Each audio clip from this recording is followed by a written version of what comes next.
Hello, what's up, everyone? Vince Neer here from BuzzStream, and this is the BuzzStream Weekly Content Roundup.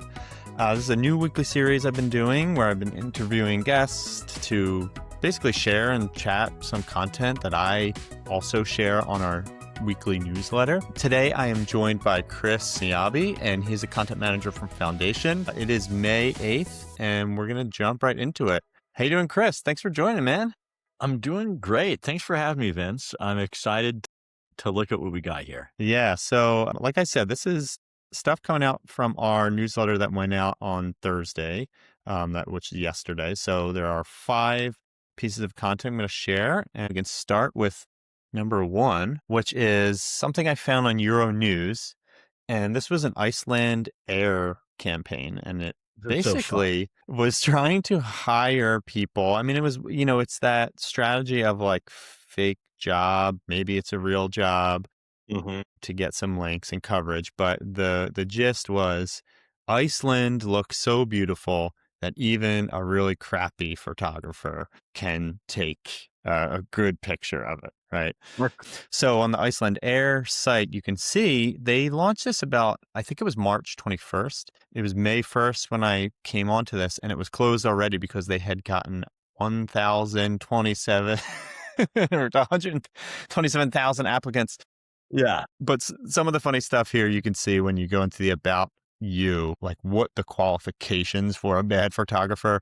You're frequently disappointed in your own photos. You like to travel. You have no professional photography background, whatever. It's, tongue in cheek. They're trying to just kind of play this up. But yeah, what do you think?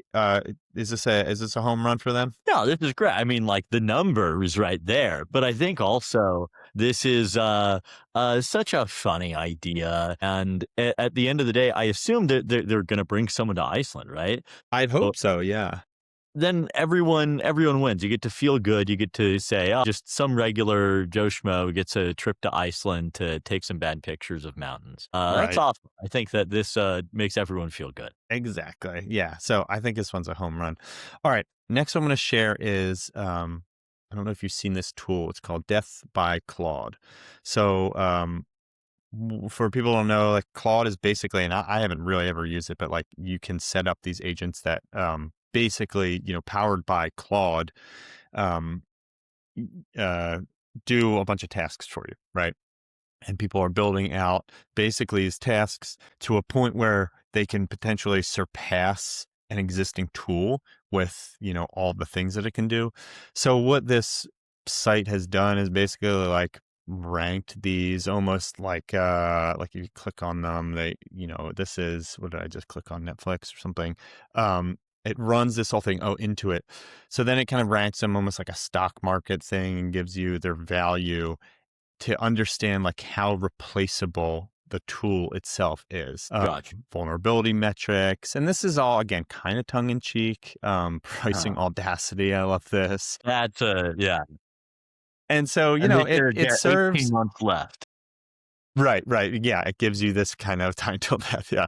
I think it's an interesting take on just kind of like brand strength of brand and like positioning and that sort of thing in an AI world. Realistically, I don't know how, is someone going to come around and take into it off the map? Probably not. But I think it does speak to at least how these AI systems see you and the training data and the things that they're pulling, because that can then give you some nice insight into what you should be talking about yourself on the web. Well, I think another thing that it does is it shows you all the kinds of things that these agents can do, right? I think there's a lot of potential that people aren't realizing. There's a lot of companies out there that where people have played around with Chat GPT, maybe not even logged in, just with whatever is the free public version, and they don't realize that this is an exaggeration.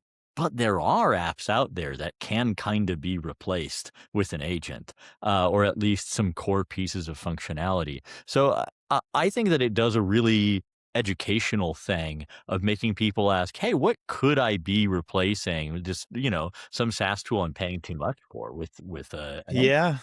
And I would see this being like I don't know who this is made by.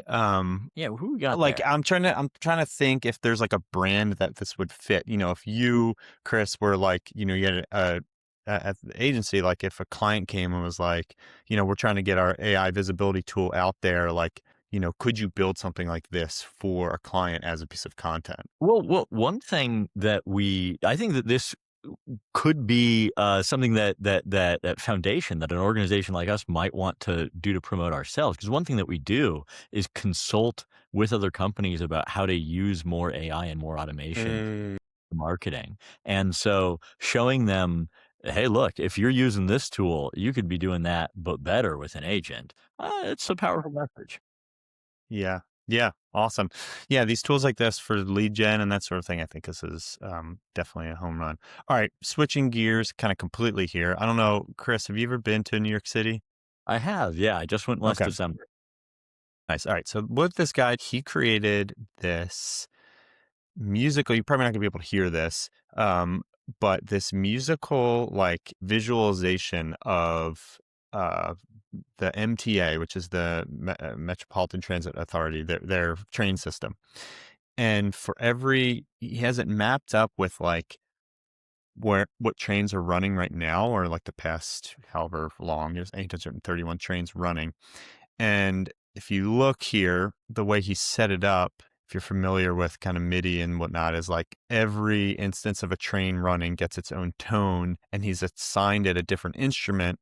So it's like the number one train is the upright bass because they're the original subway lines, blah, blah, Yeah. blah. And it just kind of marries this idea of like New York City and jazz. And it's this very kind of avant-garde jazz performance once you listen to it. And I'll try to throw that in here in the video itself so people can hear. But it's this, yeah, it's a cool thing. Again, it's just like a personal made website. It's not a brand doing this, but I always try to think about this type of thing and like what a brand could do with inspiration like this. No, yeah, I think that's a really neat idea. Having a local flavor and focus like that is always people always appreciate that. And the sound of the New York subway is really distinctive. There's so many albums that I listen to where that'll be on a loop in a beat or something.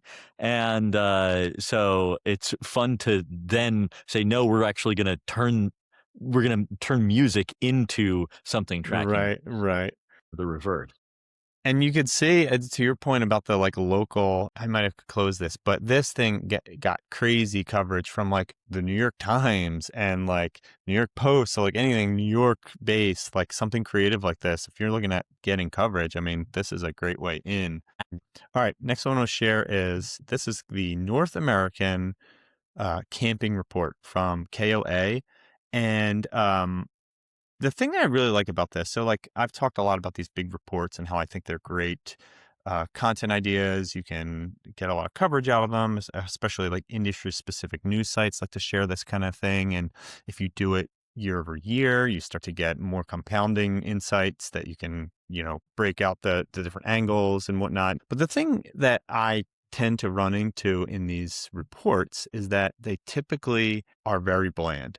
And I think that Campgrounds of America, that's what KOA stands for, sorry. Their report, I think they did a great job of like marrying the brand and the aesthetic of camping and the outdoors in this report. So like, it's a data analysis, but you can see this like beautiful, they did a great job, but they also have like a lot of real life photography and like people's faces and actually people camping. And I think this just elevates this stuff and makes it way more shareable and way more um, accessible to the everyday reader. Curious, you have any thoughts on this? I totally agree with you. I love these infographics. What I love about them is that you could basically cut one of these out and share it. And what I just did, I just looked at their LinkedIn. My question for KOA, if I had someone from them in the room, would be, why aren't you putting this on your LinkedIn?